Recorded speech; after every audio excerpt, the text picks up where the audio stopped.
Hello, everyone, and welcome to the Career Advice Series webinar, Winning Social Media Networking Strategies for Finding a Job or Gaining Clients. I am Emily Roshek, Associate Director of ABA Legal Career Central, a career center that offers both career development resources and a job board for law students, lawyers, and other legal professionals across all disciplines and career stages. Today, we are using a hashtag to answer some questions live on Twitter. Please follow us and use the hashtag ABALCC social media. It is my pleasure to introduce our two speakers today. Betsy Monell is a business development coach for lawyers and law firms through her Boston-based company E.H. Monell. She practiced law for nearly 25 years and was a partner, deal lawyer, and rainmaker at Edwards, Angel, Palmer & Dodge, now Locklord Edwards. Betsy is a graduate of Harvard College and Harvard Law School, where she serves as a visiting JD advisor. She is a member of the ABA Legal Career Central Board. Sofia Lingos is founder and managing attorney of Trident Legal, where she represents small businesses and entrepreneurs. She's also an adjunct law professor at Northeastern University School of Law, teaching law practice management and access to justice. She is a frequent speaker and author on law practice management topics and business law. She has been named Massachusetts Super Lawyer Rising Star every year since 2013. Thank you both so much for being here. Betsy, I'll turn it over to you. So my name is Betsy Monell, and Sofia Lingos, who is a colleague of mine here in Boston, someone I've known for many years and who has turned into one of the best lawyers in her area in the city, and has used social media to a certain extent to help her build her practice and develop business. So that is why I called her to ask her to include her thoughts along with mine today. So we're going to start out and talk to you about social media in general, and then we'll get down to the individual platforms and go live as soon as we can. In advance, I ask your patience when we do go live, because we have not scripted the live piece. We want it to be as authentic as we can make it and try to accommodate your questions as they come in. So we'll be doing that in a collaborative way and a spontaneous way. I think that anybody who's on this line right now who signed up for the webinar undoubtedly understands that using social media is really not optional anymore in the practice of law, except for those of us whose careers are so astonishingly successful that we can afford to sit in our offices and wait for people to call. Social media can be used in many different ways. It is not for checking up on the Kardashians. It is not for, strictly speaking, following Tom Brady and Deflategate, just to my heart one more time because we're in Boston. It is for developing your calling card, your brand in the marketplace. It is for building out your network of professionals, people of influence, clients, prospective clients, and colleagues, referral sources. It is also a place to engage with them in a very authentic voice in a time when many of us have difficulty getting together in person with the people in our professional worlds, much less the people in our personal worlds as well. And it does offer a very collegial place in which to meet one another, in which to speak and share ideas. And we'll talk more about that later. It is also a fantastic place to learn. If you can listen hard and pay attention to the appropriate sources, people, topics, industries, companies, you can learn an enormous amount about the businesses in which your clients compete. You can learn an enormous amount about their personal concerns, the things that might motivate them to bond more deeply with you. And so it doesn't all have to be limited to things they do in business. It can be their favorite sports teams. It can be the Division I lacrosse team their daughter plays on. It is a way of really being up and on top of the news so that you can have good conversations and be responsive and add value to the worlds of your clients and other connections. And it is also a place to stand tall and display who you are, what you know, how smart you are, maybe how funny you are, where your skills fall, so that people know who they're dealing with and what they will get if they hire you. So we're going to be talking about the three basic platforms that are used most and that we feel are the most advantageous locations in which to participate: LinkedIn, Twitter, and Facebook. And we're going to Sophia's going to mention a few other platforms, but at this point, we're going to stick with these three because they make the most difference. Sophia, do you want to jump in and comment on some of what I've said and take issue with it or expand on it? Absolutely. Well, luckily, I don't have anything to take issue with yet. Hi, everybody. My name is Sofia Lingos. So this is a really exciting topic, and as we get to talk about it and walk through, the reason that we've decided to do a lot of this online and actually do it demonstration style is because you're even going to see that some of the platforms are changing their background. So just clicking through slides, it didn't seem adequate. So really, what we're just starting with is giving you the background, giving you kind of an introduction to where we're going to be going, and then taking you live. One of the most important things to be thinking of when you're thinking of all platforms, any online personality, is thinking about building your online brand. And the first step to creating your online brand is to create a compelling profile. Creating a compelling profile might start with your picture. It could start with a logo if we are promoting your business. I think people need to be thinking of this as a professionalism plan, which might mean that it is you as a professional to be getting a position, or you promoting a practice if you're doing the social media work on behalf of your own business, or you might be in a role within a firm where you're doing the social media work for that firm in and of itself. It's really nice, and we'll talk about how each of these different sites have given us a check the box to make sure we have a complete profile. But in order to really have a compelling profile, you're going to want to make sure that you have engaged the full functionality. You want it to say you are 100% complete. Anytime there's information to fill in, that you have really included that content. You're going to want to be thoughtful about what that content is and what it says. These are all your online resumes, LinkedIn more so than the others, but especially on your actual profiles, you need to copy edit that. You need to make sure there aren't misspellings, there aren't inaccurate facts. You want to know exactly what's there, and you want to think about the way that it's presented. We're going to be able to show you as we click through the profiles how to organize different content to really have a call for action. Who are you? When you looked at my LinkedIn page, you're going to see that it says I'm a business attorney. I'm not just an attorney, or I don't just work at Trident Legal, which might not be as descriptive as what I've chosen to highlight. I have a colleague who I was recently clicking through their LinkedIn, and they're hiring right now. The call to action is no longer just about what it is they do, but that they're hiring, and if you have these particular skills, that you should check out their business.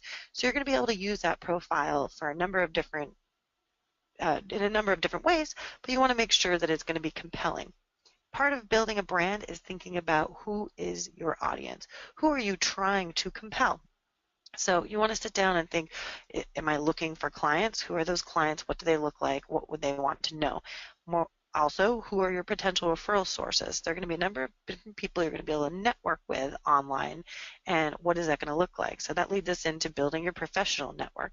And you want to just think that we're all interconnected, and we're even more interconnected now that we have these virtual realities where we're able to extend exponentially our network.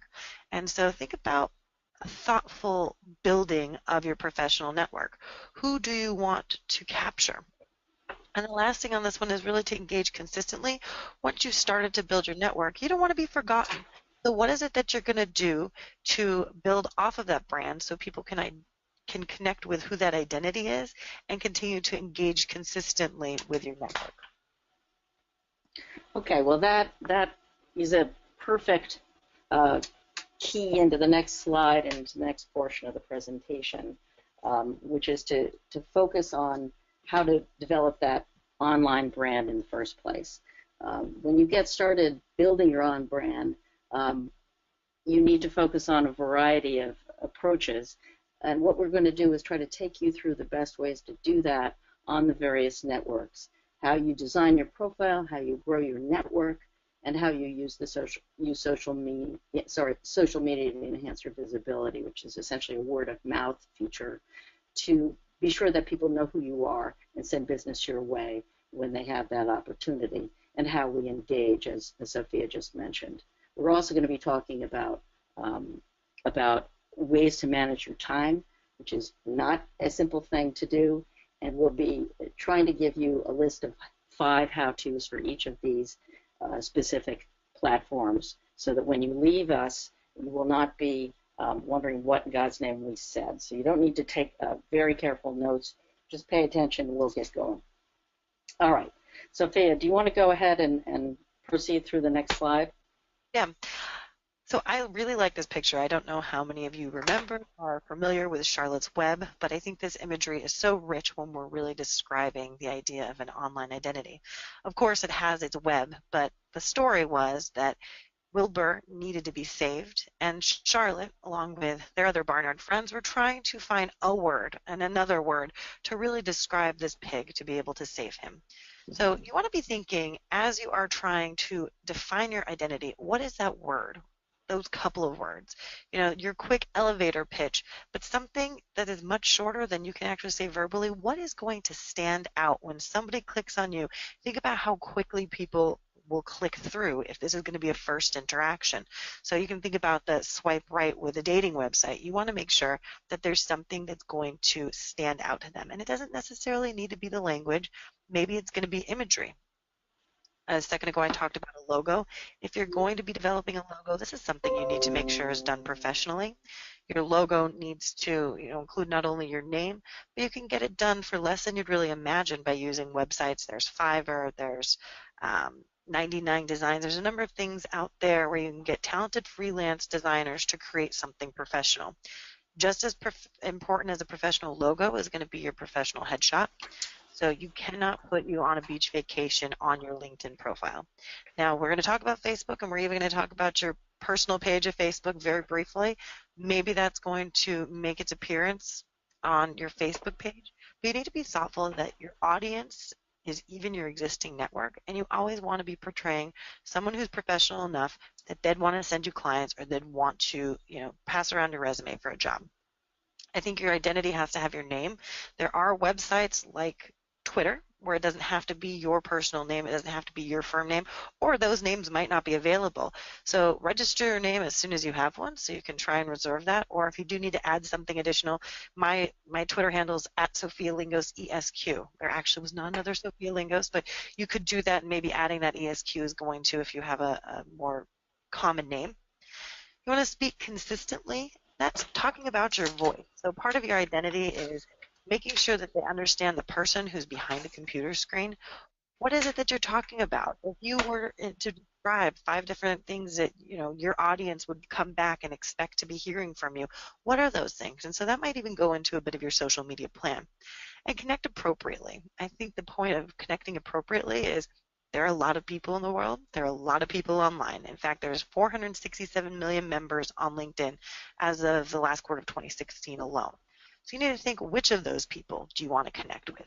What are you doing within your profiles to be able to really form and maintain those relationships?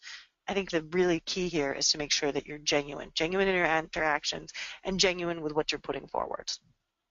I'm going to actually jump in on that, because this is my favorite aspect of social media, and that is that it is a place where you can be genuine, where you can drop your guard a little bit, and where exchanges really need to be less formal than they might be in the workplace proper, when you're dressed in your suit, getting ready for trial, having a closing of transaction.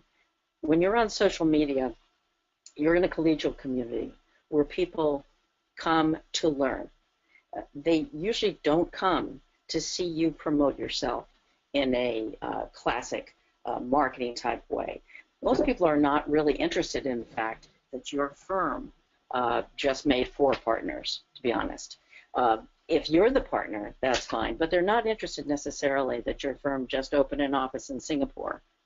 They're interested in you as an individual. Your presence on social media, in my view, ought to be your presence. This is one of the reasons that I feel strongly that law firms should not necessarily invest a lot of money in law firm blogs, but should support blogging and tweeting and other posting by individual lawyers, because the relationships on social media are not corporate. They are individual. So there are some unspoken rules. Well, actually, they're quite carefully articulated by people who get loud every once in a while when they're irritated with how people behave on social media. And the general rule is 80-20. You should be maybe 20% of the time saying things like, I just did this and I just won a case, which is completely appropriate to do. It's a good idea to demonstrate your success. But 80% of your time should be designed to help your network. And that can be done in a variety of ways. You can either be posting information of interest to them, which means you're serving essentially as a curator, which is a word we use a lot in social media circles, which means you are looking at the vast and unwieldy World Wide Web. And for people who really hate dealing with all of that information, you're pulling out the really good stuff. So you're posting articles that truly say interesting things, commentary really worth reading and possibly stealing, which is how people get some of the ideas that they toss out at cocktail parties or across the table in business settings. You are helping them get educated, and you're keeping them informed in an up-to-date manner, which is one of the beauties of social media in general, that it tends to serve up news as it happens rather than whatever the Google algorithm serves up when you search for some sort of topic on your browser. So 80% of the time, go ahead. I was going to add in, I find, especially with those additional topics, you don't just have to be talking about business to have that identity, to connect more and be genuine, to be able to share some information that is more personal in nature or shows your interests, or it's something else that someone can, who also likes to hike or who also likes to do outdoors things. Anything else you want to share that also develops more of a personality instead of a one-sided, this is all about business and this is the only reason that I'm utilizing this tool. Exactly, that's exactly right. So if you have a favorite team and it isn't too controversial, or if your kids are doing interesting things, or you are involved in the Boston Marathon or the New York Marathon, those sorts of things get a lot of attention, then people see you're a whole person, as Sofia is saying. The other thing is to promote other people. I spend a lot of time, quite happily, looking through LinkedIn and Twitter, very entertained to read the things my friends and colleagues are posting. And when I like something, I share it, post it, tweet it. Sometimes I make sure I put it on every single site because I think it is so great. And I say so. I said, this is a terrific article, and I say why. Because I'm putting my own imprimatur on that piece of information. Both of us are helped. My friend, whose information and achievements I am sharing, and me, because people can see that I am a pretty regular person who bothers to promote others, and also that I have a take on what he or she wrote that is of interest. We both turn out to know a lot about that. So it's a good thing to do, and it's a way to interact with people and build your network. People appreciate it when you act like a human being. Being a giver, being a person who supports others, it's a really good thing for business, and it is a very good way to live. So I strongly recommend thinking about how social media allows you to do that. So let's go to the next slide and talk more about how one really gets started doing that sort of posting and sharing and displaying of one's skill sets and knowledge. Again, I'm going to turn to Sofia to talk about this because she's exceptionally good at it. Thank you. So I'm really making this simple, right? Create, share, and be shared. So what does that mean? It's some type of content that you need to create, and the next couple of bullets are going to talk about how it's not as overwhelming as you think. You are then going to share it. You're going to use social media, which is pretty cool because it's your publishing and distribution. We no longer need to go to a publisher and get approved or get an editor. Well, sometimes you might want to have an editor. Thank goodness for that edit button on most social media sharing sites.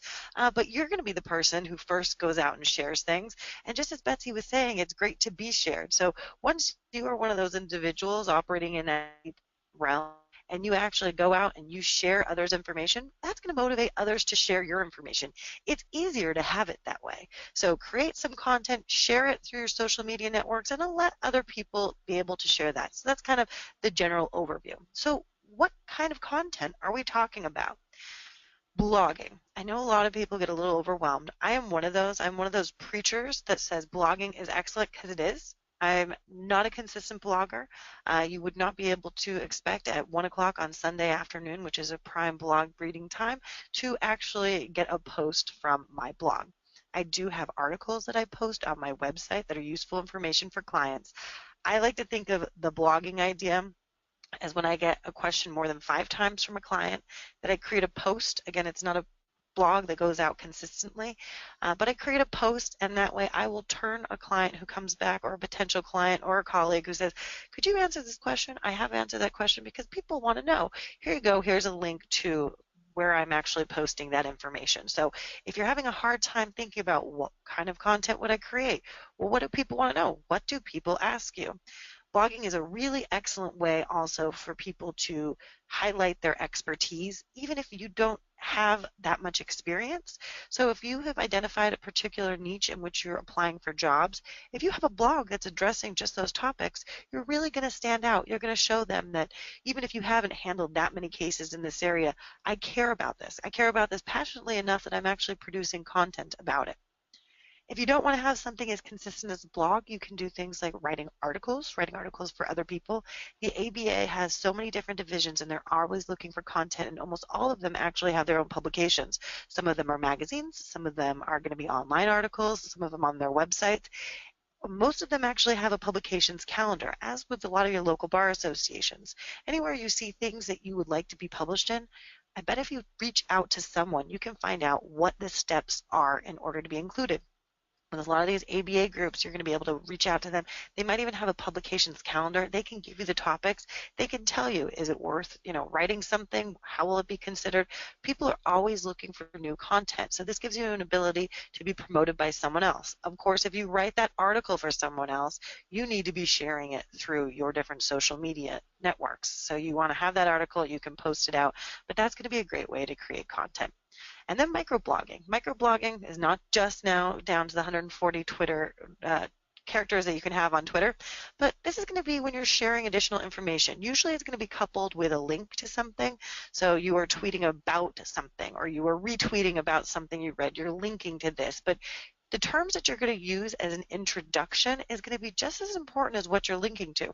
Why would someone click through this? Why are you sharing this? You want to be really thoughtful. 140 characters is not a lot. You want to make sure you shrink links, and Betsy will show you that when they're in Hootsuite, or if you go to goo.gl, you can links, but you don't want to take up all your characters with it. But microblogging and the sharing of small amounts of information can be just as valuable. Just like you can use the new LinkedIn, and we can show you that, where you can actually publish a blog through LinkedIn. Blog, it does not need to be something extensive. In fact, 3 paragraphs is usually the goal. Paragraphs might only be 3 sentences, but you can get some information across. You can get your voice across. You can share things that are going to be important to you. And then one thing I think that people don't even think of as much as content creation is going to be this commenting on other people's blogs and posts. So when someone else has shared some information, you can comment and get into some great discussion and really start having relationship building based on your comments that you add when somebody else has produced the original content. It's not to be discredited. Yeah, I really started out blogging that way. I read an amazing blog one day that I thought was the be-all and the end-all, where somebody had reported that Fordham Law School was starting to teach young lawyers how to market themselves and how to think about the business of law. And I thought this was good to see, since it was long overdue and highly unusual.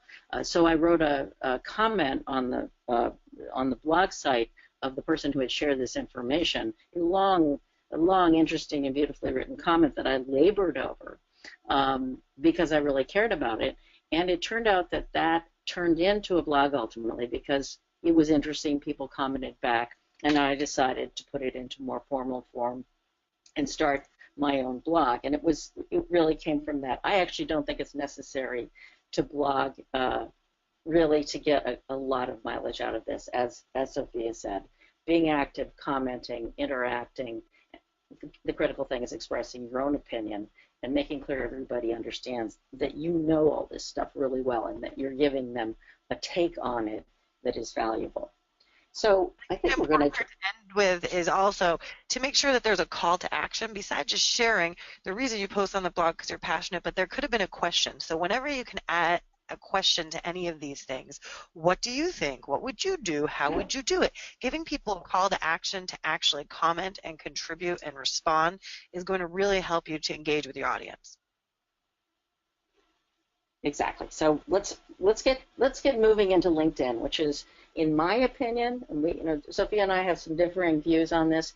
For most lawyers, in my opinion, this is the best place to start, and it may be the only place you want to be, depending upon your tolerance for all this stuff. But if you're not on LinkedIn, you're making a big mistake at this point. It really is not an optional platform, not an optional activity. If you want to lurk and not participate, that's a good way to start. But you need to be on it, connecting to people, and learning from it. So again, if you don't want to post anything, that's good, but don't miss the information. If somebody changes their job and they choose to make that known, you want to be the person who says, wow, good job, congratulations, except if the notification goes out 3 months after they actually change the job, which would be bad timing on your part. You want to see when good things happen to your friends. You don't have to post on LinkedIn to acknowledge them. In fact, it would be better if you just picked up the phone and called them. So this is a place to learn and a place to be seen only if you feel like being seen. Okay, so what I'm going to do now is shift over to the live internet. We are now officially, with great excitement, live. These are not screenshots. We are on LinkedIn, on my bio, or on my news feed. We were just talking about how you can watch and learn what's going on your feed. You can see some messages there, people who with whom I've communicated on LinkedIn. You can also see, I'm going to take you directly to my profile in a second, so that you get a sense for how to create one in the first place. Okay, so if I were to go back into my profile and edit it, I would have a lot of opportunities for change, and I'll show you how it works. The most important stuff in LinkedIn is right up on the top, because people have the shortest attention spans of ever in the history of humankind, and we all know why. It is because of phones and TVs and remote controls, and it is unstoppable, and there's nothing to do about it. So you have to respond. That means your picture, as Sophia mentioned, it's incredibly important. You must have a picture. It needs to be a good one. Your name, obviously where you work, your school will come up automatically, as will your employment, no matter what you do to this top portion. But what you can change is this thing right here. This is called a professional statement. Some people, lawyers in particular, others with very defined professions, will simply post partner at, lawyer at, practitioner in cybersecurity, lawyer in Boston, something that sums up who they are. If you want, you can take real care with this and take the, I believe, 122 characters available here and really work hard on fashioning a message that you think gets everything across. I did that, but I am no longer a lawyer. If I were a lawyer, however, I would have used this with great care to make sure that people understood the specialty practice that I had, which was in media and communications, debt and equity finance, and I would have put it right up here. One of the reasons for that is that LinkedIn search functions are highly sophisticated, and people looking for somebody with sophisticated skills in debt and equity finance in the media and communications area would have found me right away if they were using LinkedIn to look for lawyers. And in fact, some recent studies have finally stated in ways that appear to be convincing people that general counsel a very large percentage of general counsel use LinkedIn, and a very high percentage of them now, closing in on, I think, 35%, use it to find lawyers, new lawyers, better lawyers, people they like better. They go on LinkedIn, they search for the specialties they care about, and then they examine the profiles. So you want the top part of your profile to speak to potential employers, to potential clients, to colleagues, to referral sources. Don't let it be, I don't think it should be, too simple a delivery unless there's good reason for that. There are good reasons for saying, let's not make this too busy. In my case, for example, I coach for business development for lawyers, but I also give social media training. So I elected to put that up in my professional statement. I also elected to put former large firm partner up because it is what distinguishes me from pretty much every other coach out there. And I had to do that because I have no guarantee people are going to go all the way down here to find all of that out. I want to show you this. Right here, I'm in edit mode right now. You have the opportunity of adding that section to your profile. Those sections I have not yet used are in this list. So in the very beginning of the process, you get prompted by LinkedIn. They'll help you. You want to look to be sure that you have added the things that matter. Honors and awards, for example. I don't recommend putting your LSAT score there, but for some reason, some people feel that's useful. Courses that you've taken and gotten certified in, that can be very interesting. There are a lot of certifications available out there now that matter. Causes you care about. Remember what Sofia said. Personal interests, causes, those sorts of things are ways of grabbing others and connecting with people who share your interests, and that can make for very good relationships. Organizations, certifications, things you've written can all be included right in the bio itself. I elected to include, I'm going to skip down a little bit to show you, to include a podcast that I had done for ABA Legal Career Central last year. I included, I think I included a couple of things that I've written, and I did that because the functionality of LinkedIn allows me to do that, which I did not use to. The summary is the next most important thing. With most lawyers that I coach, I encourage them to try to come up with who they are, what really makes them special, sets themselves apart in a couple of sentences, and put it here. Instead of cut and pasting the website bio you use at your firm, whether it's your solo firm or your small firm or your large firm, which inevitably tend to be the I'm in every single law practice and department possible types of bios, are rarely read in detail by people looking to see what you're all about because they are perceived of automatically as being marketing pieces from your site. LinkedIn is a marketing piece, but it's also a more personal delivery of information. It should be written in the first person, and it can really talk to you about talk to your audience about what's specific about you in a way that makes more sense than an open-ended bio. I'm going to leave that to Sofia. We'll get to that later. So I recommend a short summary, and then in the experience section, if you feel you want to be putting in more detail, or you'd like to refer to some of the things, examples of things that you've been doing as a lawyer, that might be the place for it. Or you might add it as a addition to the summary at the bottom, but be sure the first couple of sentences really say it all. So experience for lawyers can often be simply set forth very straightforwardly without the sorts of descriptions you see here that I use for my career, my second career, which is different. I have recommendations which I do think are useful for somebody like me in my business, but which I do not think are especially useful for lawyers unless you can get a comprehensive list. So one person saying you're great, I don't recommend including something like that. You need to be able to serve up at least several before you decide to put them on LinkedIn. Otherwise, they just look kind of halfway there. So you go through, you explain where you've worked. As you can see, I put in not just what my current business is here, but some of the other roles I hold. My role at Harvard Law School is a volunteer coaching role, but it's significant and embedded in the curriculum there, so I include it.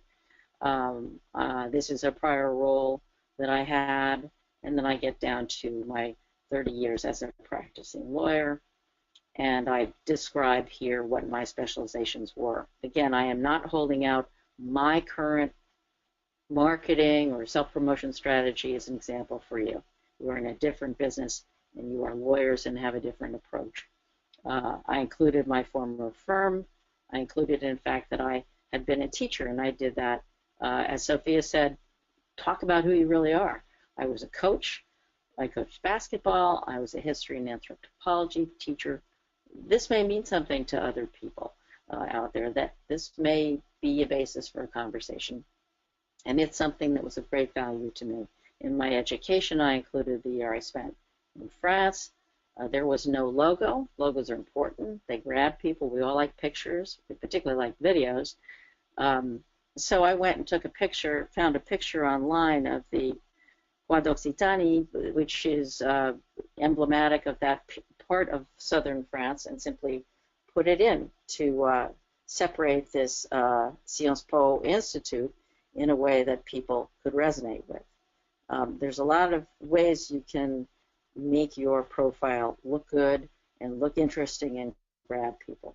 I kept the organization section. I show the organizations in which I am members and where I contribute. This is not, an organization. This is a group that was involved in organizing a women's alumni reunion. This is an advisory group, and so on, bar foundations. These are things that are very important for lawyers. If you are a member of a bar association, which you should be, I recommend being a member of a national bar association if you can, and the cost is not too staggering if you do any work outside of your state and of the local bar as well. I wanted to talk about this. This was a task force I was on and a report I wrote. And so I included it under projects because I couldn't find anywhere else to put it. There's a lot of room in LinkedIn to sort out ways to show who you are. If you speak a fluent language, put it in. It makes a big difference to people just to know that you speak something other than English fluently. And here I've thrown in a bunch of the things that mean something to me, but I've also put them in there for search purposes so that people can see the sorts of things I like to do. Being a conference panelist or a moderator, this sort of thing. You can put here things you would like to see come up as searches, or you can put here things that you would like people to know about you, again, to help build real relationships. A trick I learned from another social media trainer is that if you have a squirrely name, which I do, one way of making sure nobody misses you when they search you after having a drink with you at that networking event, they go home and they think your name is Manelli or your name is Manel with an A, and that's what they plug in to the search bar, they will still find me. It's a very clever little trick that I was appreciative of, and I get everybody to do it if they have an unusual name.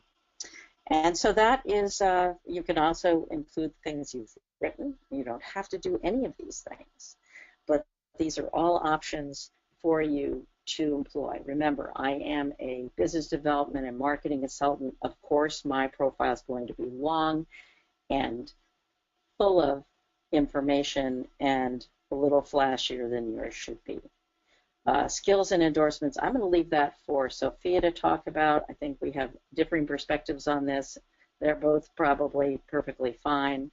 And then these are my recommendations. Again, this is much less common to see with law firms, but there are certain kinds of firms and certain kinds of practices that call for it. Groups, I feel strongly that being a member of a group is a good thing. Sometimes it's a good thing even if nothing happens in the group. Because, one, you get to put the logo here, and if that allows you to highlight something about yourself that you care about or are proud of, that in itself is useful. LinkedIn, like everything else you see online, is all about the optics sometimes, where it isn't about substance. Hopefully it's mainly substance. Also, being in groups is a signal to people who search for your name or come upon your name and they see that you're in a group they're in. It automatically makes people feel connected to you. It makes people trust you more because you're in the same groups, and that could be an alumni group, but could also be a group in the diversity context, such as Catalyst, which focuses on women's issues. It could be anything. Influencers, not an essential piece of the puzzle.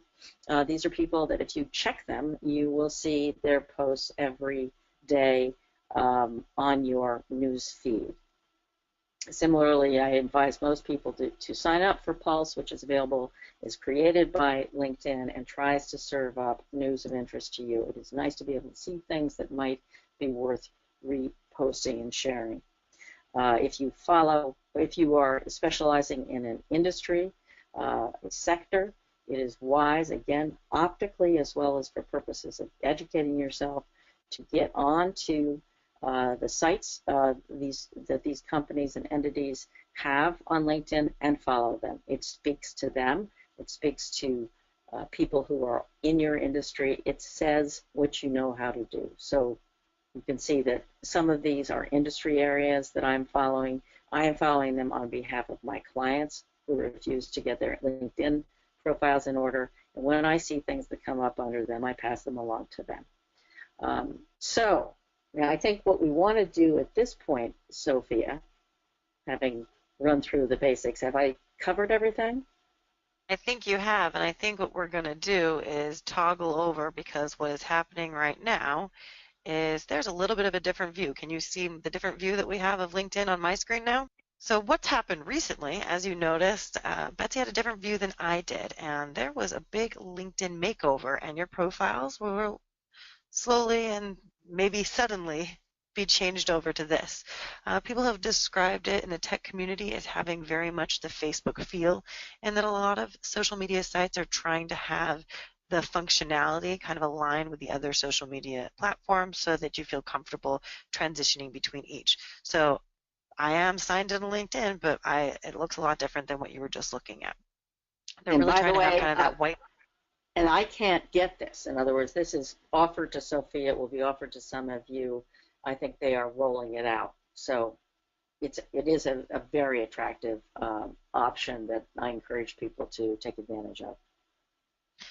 So one thing I like to point out is what they've decided is important for us. And right here it says 126 views of your profile. That's going to be your statistic over the last 90 days. All of the social media sites that you're going to have actually have their own stats that are built in. This is how you can really track what is happening on your social media sites. Betsy's going to talk to you about Hootsuite.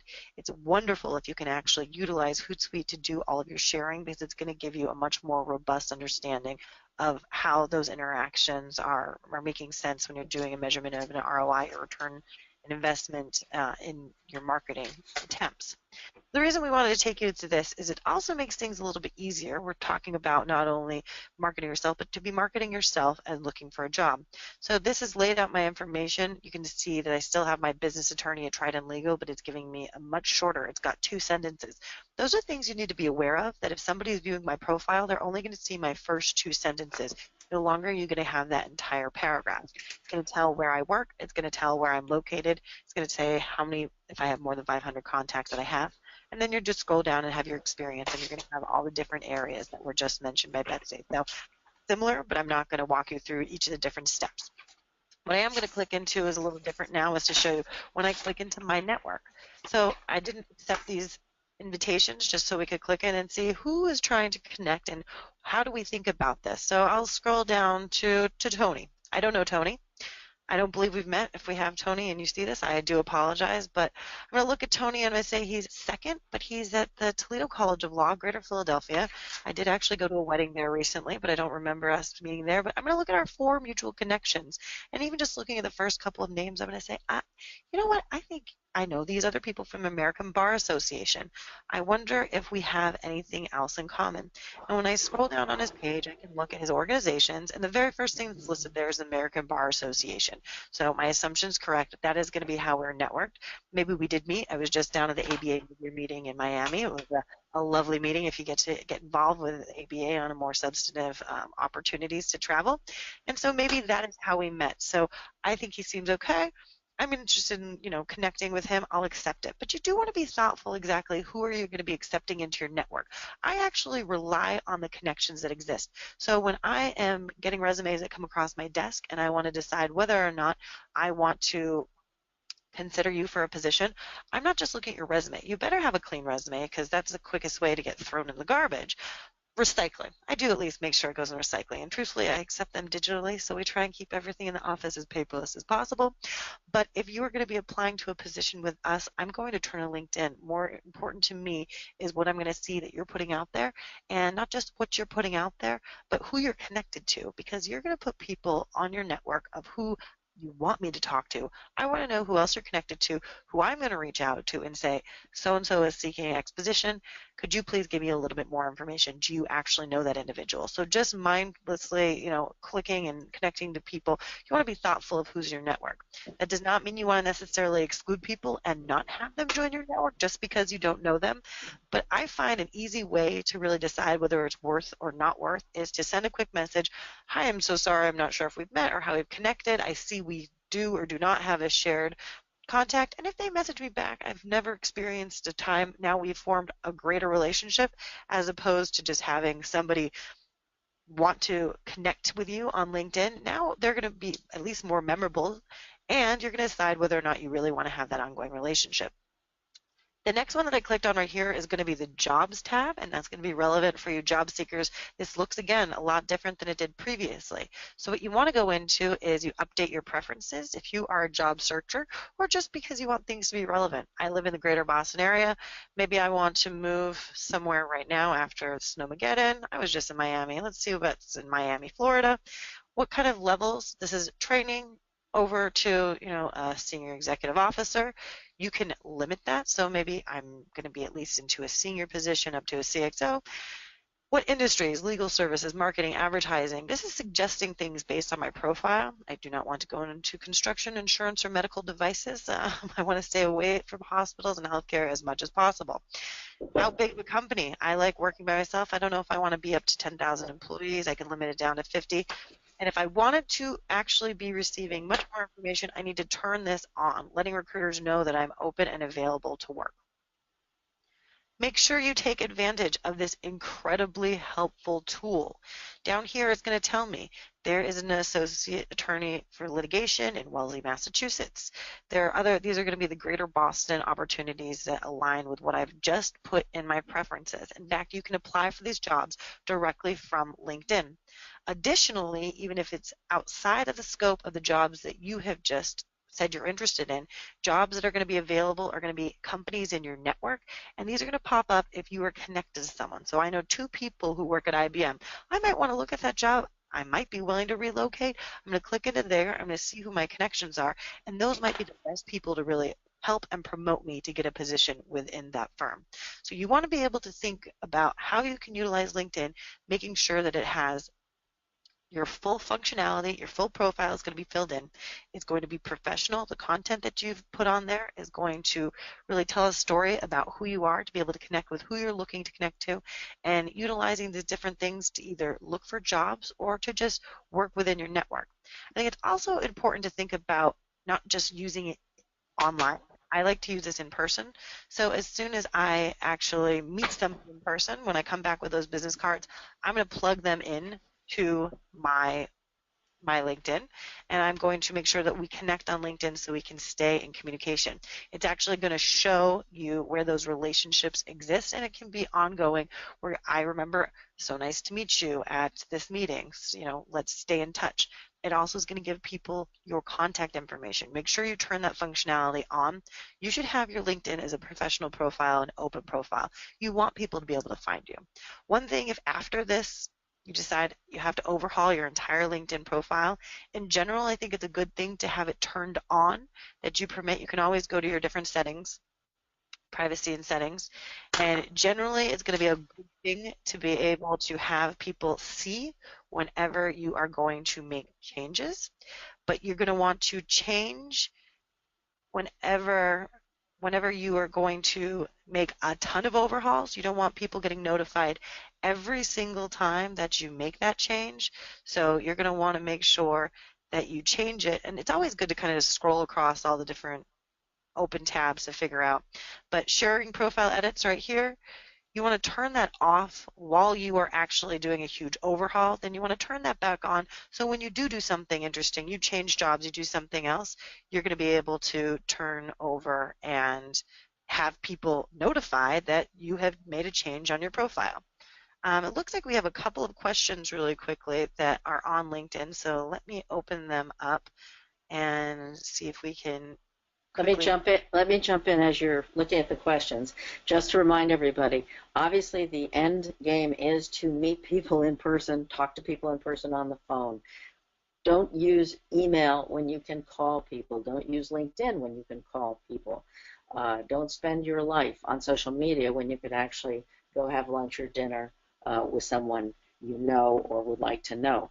But this is a great place to make that happen. These are the places to convert people you barely know into the people that you can go out and get to know. And one thing that Sofia mentioned that I just wanted to emphasize, when you come back from an event of any kind where you have obtained a business card, where you have met somebody, you don't have to have the business card to find them, obviously, and you want to connect to them, do it right away, but don't do it by just clicking on their name when it pops up in front of you and when you're prompted by LinkedIn, as is the case every day. Go to the person's bio, click on the button that allows you to connect to them. If it gives you an opportunity to send a personal message, send one. Otherwise, go directly to the message section as well and send them a message. Hey, Sophia, I can't believe we're not connected here on LinkedIn. How's your kid? What a beautiful girl. Something warm like that. Or, hey, Jarvis, so glad we had a chance to present at that panel. Let's connect here. I'd love to get together sometime and share some ideas about what we were discussing.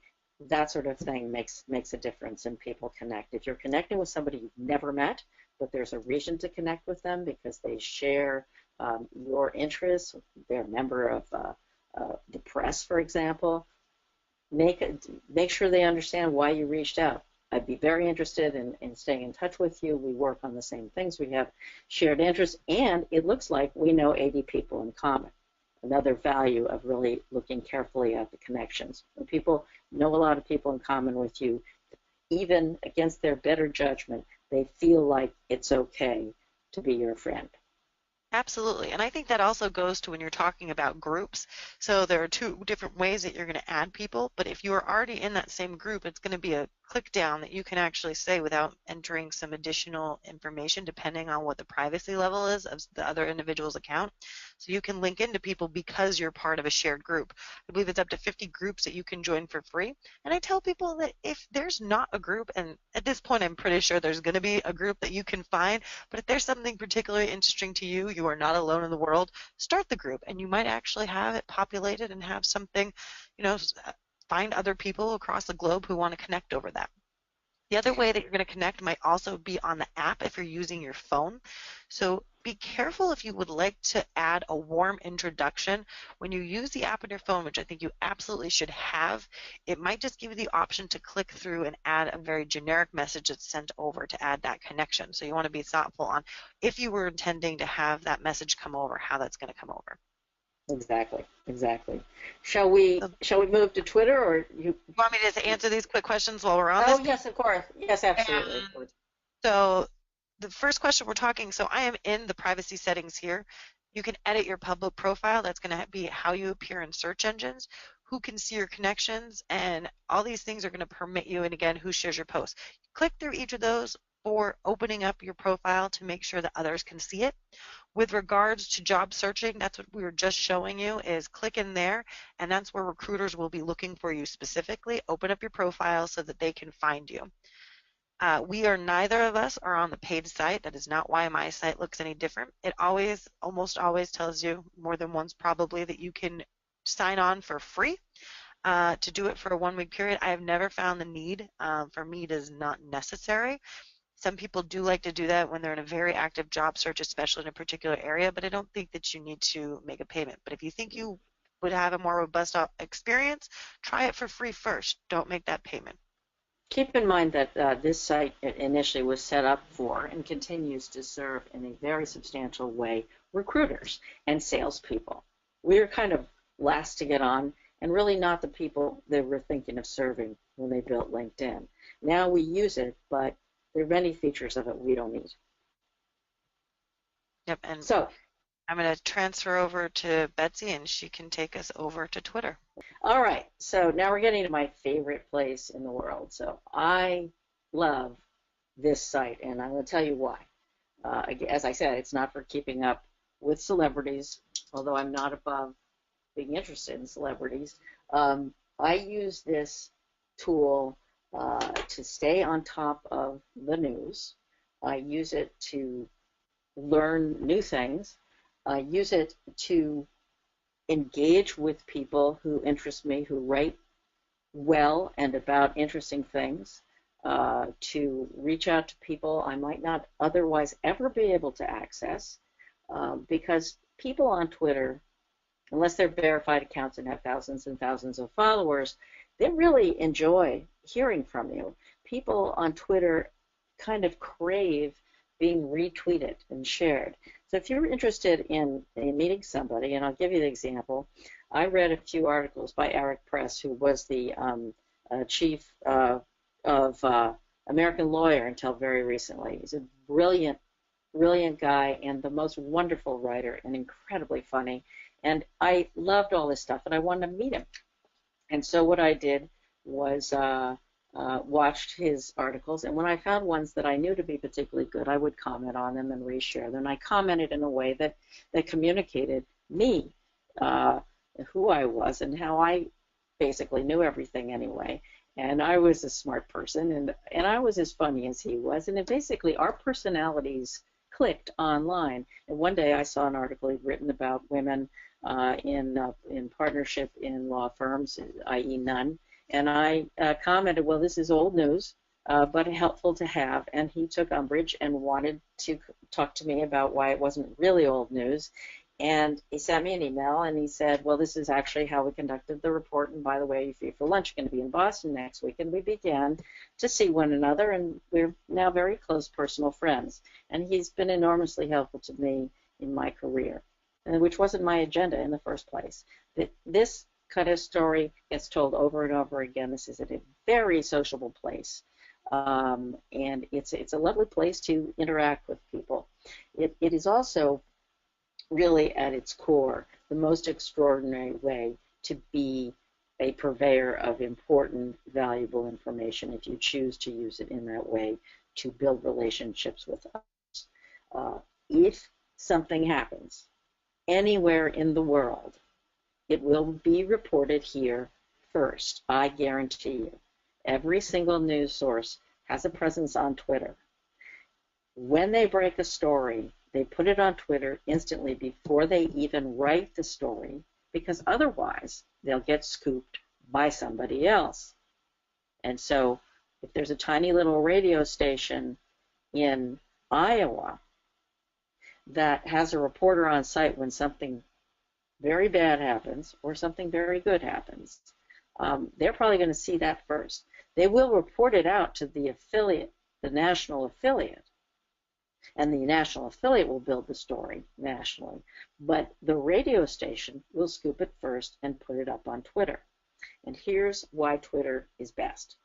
If they were to post this on their website, for example, post the story on their website, 100 people showed up to a town hall about topic number A, and this happened, and it's just monumentally important for some sort of election. The post on their website will get absolutely no currency because Google is not interested in that post because nobody's read it yet. And Google bases its search on an algorithm that is basically a crowd-sharing, crowdsourcing algorithm. So the things you see when you search your own name and when you search the topics and other people are the things that other people are looking at. the most popular things, the trending things.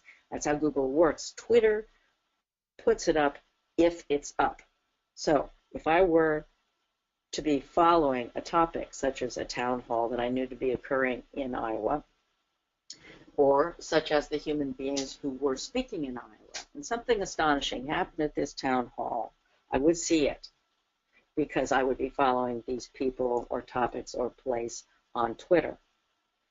But nobody would see it yet on Google, and nobody would see it on CNN.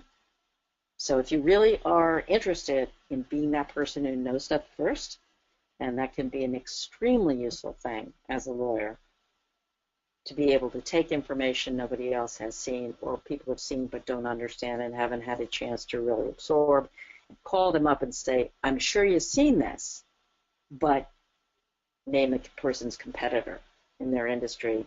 It's amazing to see that they're going to be acquiring so-and-so and broadening their geographic footprint in Europe. And the person may not have seen it. If they've seen it, they're astonished that you've seen it. And off you go with some sort of benefit. They think better of you, you have something to talk about. They think this is somebody who really understands my business. I like lawyers who get my business, and I like lawyers who stay on top of the industry in which I compete. That's how many of the people I coach use Twitter. So that's the idea. And the way that Twitter works, I'm going to go through the mechanics a little more quickly than that rave I just gave you, which is designed to get you interested.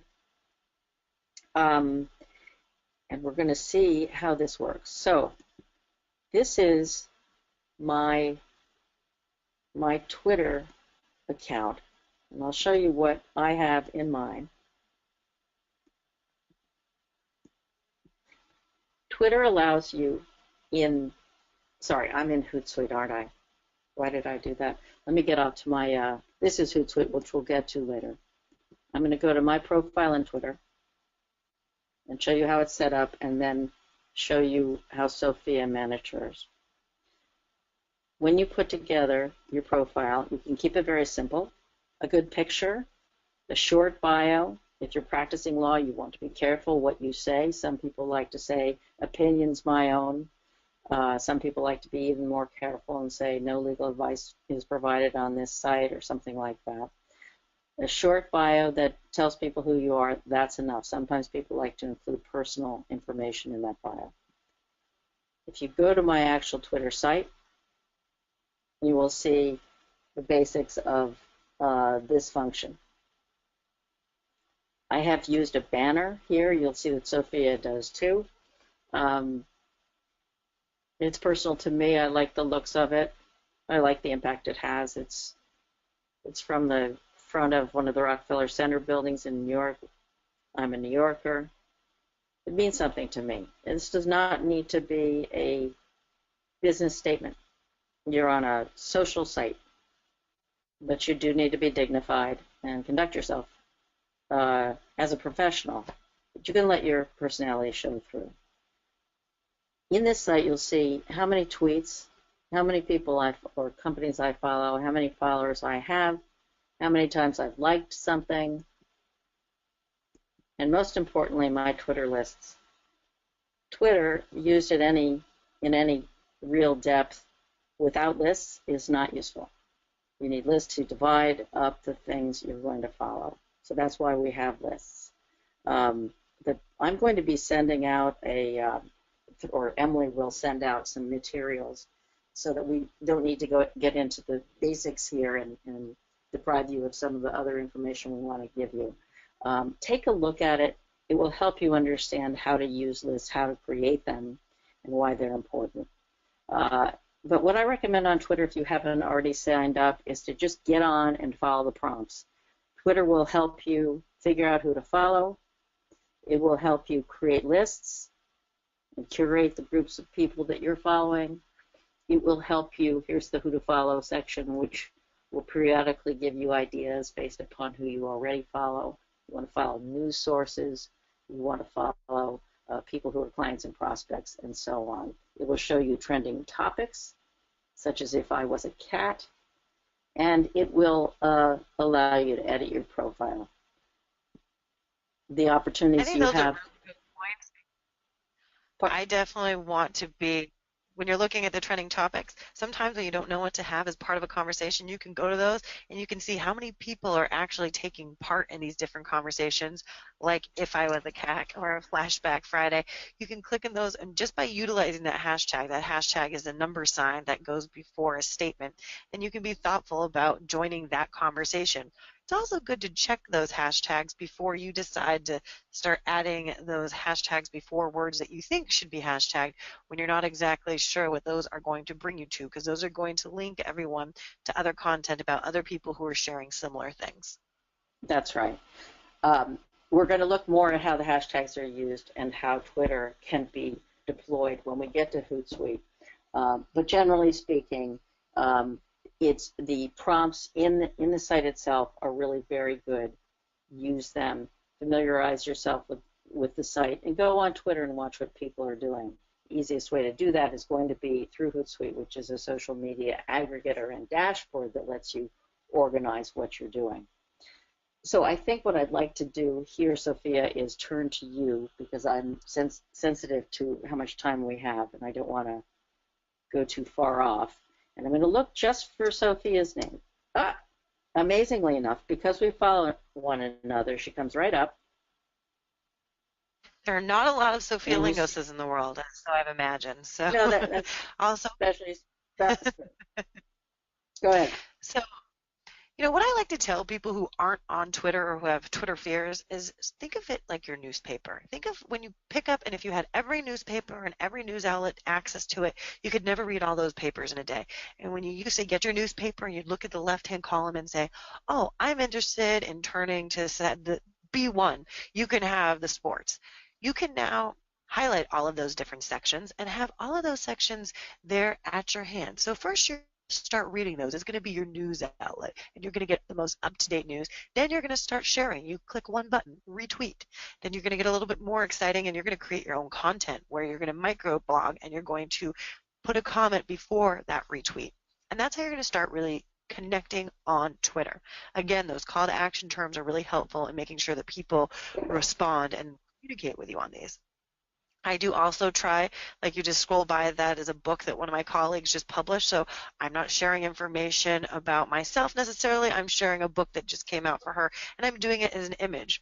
Right here is an avalanche video. So instead of, if you look at the words, you have 140 characters to describe yourself. One of those is mountaineer. One of those is mom. I'm talking about things that I am going to be sharing on my website. So it's not just about certain things that are going to be relevant to just my business profile, and you're going to see, because we're going to click over to my alternate personality when I'm just as Trident Legal, but this is a place where I'm going to share that I'm in Miami, where I'm going to share that I am interested in different things. I might even be able to share things that are more political, where I wouldn't necessarily include those on Trident Legal's website. So it's going to be a different voice when I am Sofia Lingo CSQ, even though I'm still being professional, knowing that there are people out there across the globe who are able to see what I state. Trident Legal is then my professional, it is my firm's site. It is also built into my website. So anything that I post on this blog, is going to go up on my website as a microblog. So it's important that I'm very thoughtful that the information there has to be relevant to anyone who's looking for me and searching me and is going to pull me up at trident.legal. So I do like to think that my audience on that is going to be businesses. We talked about having a hashtag to follow on Hootsuite. When we click over to that, today you can ask questions if you are on Twitter. ABA LCC social media is the hashtag, but sometimes you'll go, for example, ABA Midyear was our hashtag at the event that I was just at this past weekend, and by utilizing that hashtag, you can meet other people in person who are there who you connect with online. So it's going to be a great opportunity. We actually had a live stream when we were doing ABA delegates, so we're able to see who else is in the room, who else is voting, what are people's thoughts, and you can start connecting with those individuals. Those experiences have really been an opportunity to gain a number of additional contacts that are in there doing a similar thing to myself, and then being able to convert that online relationship into an in-person relationship. So this is interesting. Someone was missing me at ABA. Hey, Sophia, do you think we could skip to Hootsuite quickly before we I do think it's a great Facebook? idea. Okay. So let's show you Hootsuite. Hootsuite is a function that you can sign up for. Uh, and by the way, I wouldn't recommend doing these on your phone. It's not really going to work for you. Do this on a desktop. Open it up in the morning. Open it up at lunch, and stay on top of things. What it allows you to do, and sorry, I'm just trying to get this positioned so that it works properly, is it allows you to follow what's going on in the news. Um, over the course of the day, and for some reason isn't really expanding the way I'd like to see it expand. So this is my Twitter, uh, blocked into a dashboard. And what I've done is I've taken places I'm mentioned so I can stay on top of what's going on around me, things I've retweeted so I know what I'm doing, how my activity is showing up, and so on. What I wanted to do is show you what would happen if we started a brand new set of streams. These are called streams. They are all lobbed into the separate tabs. So I open a tab for my own things, and you see my streams there.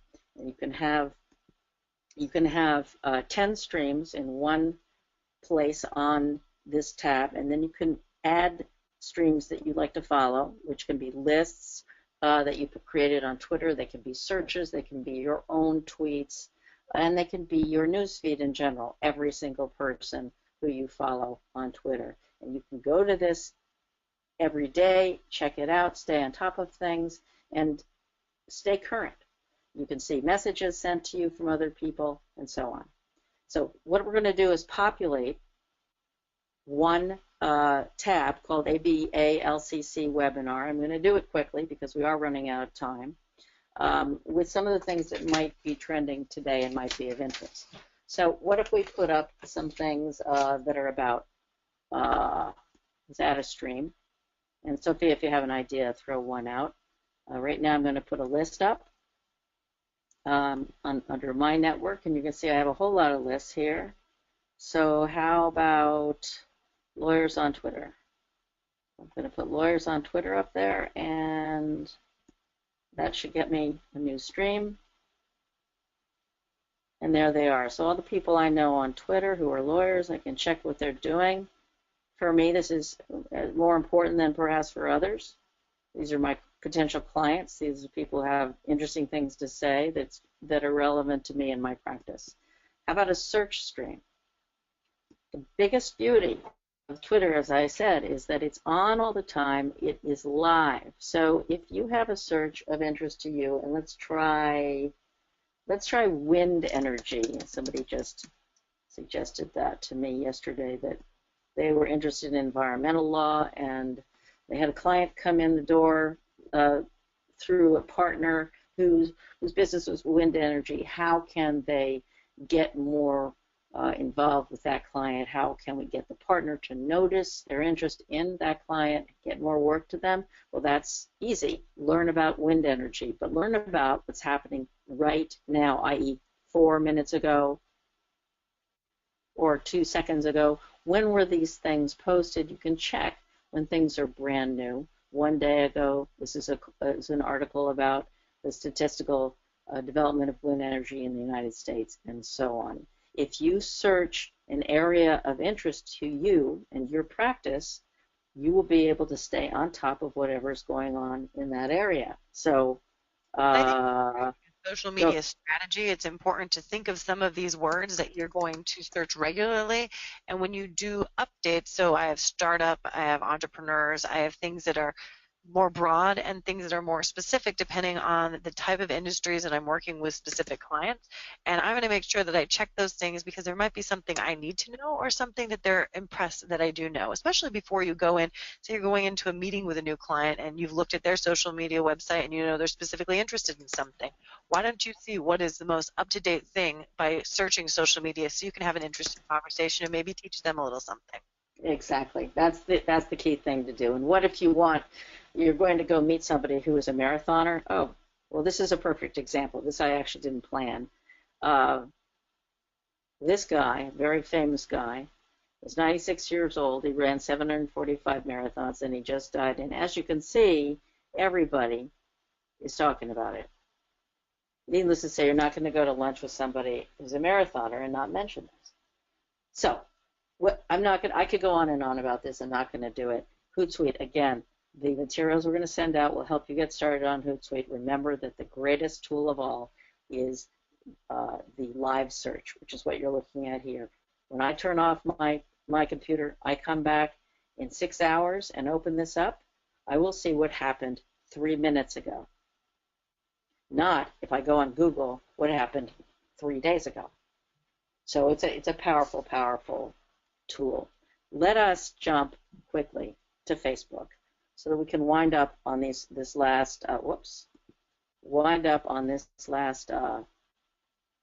on, I'm going to look for Sofia, on this last critical social media platform. Let's get Sofia.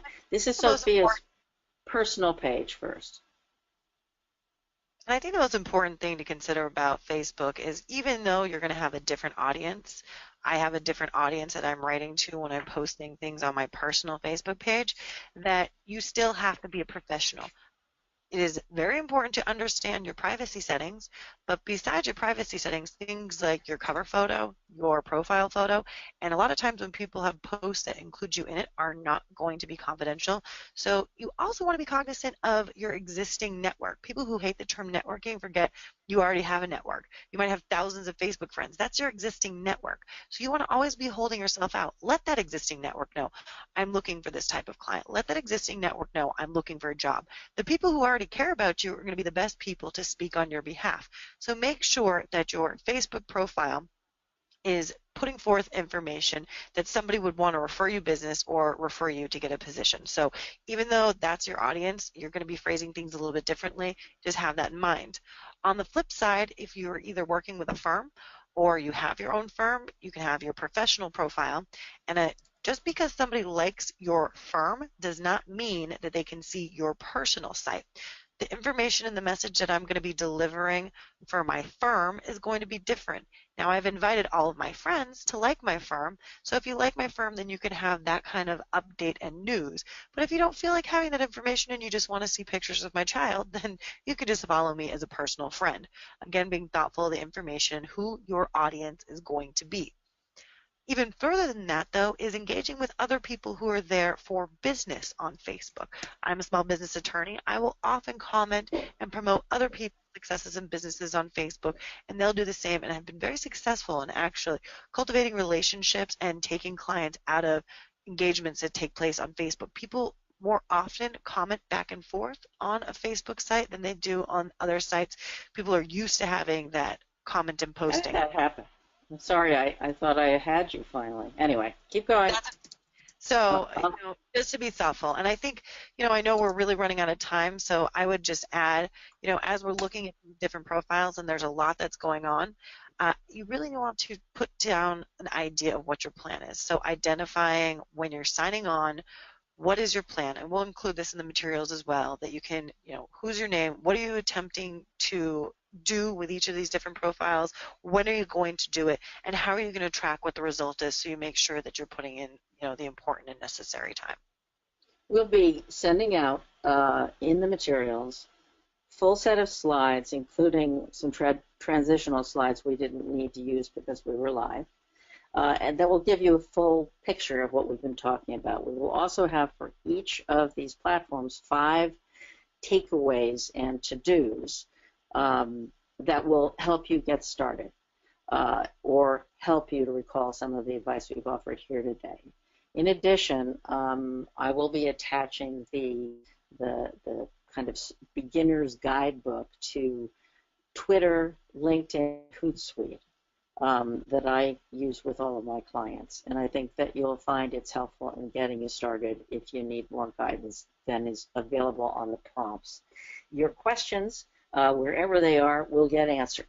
We will be posting in a few days responses to all of the ones that we can answer, and along with the slides.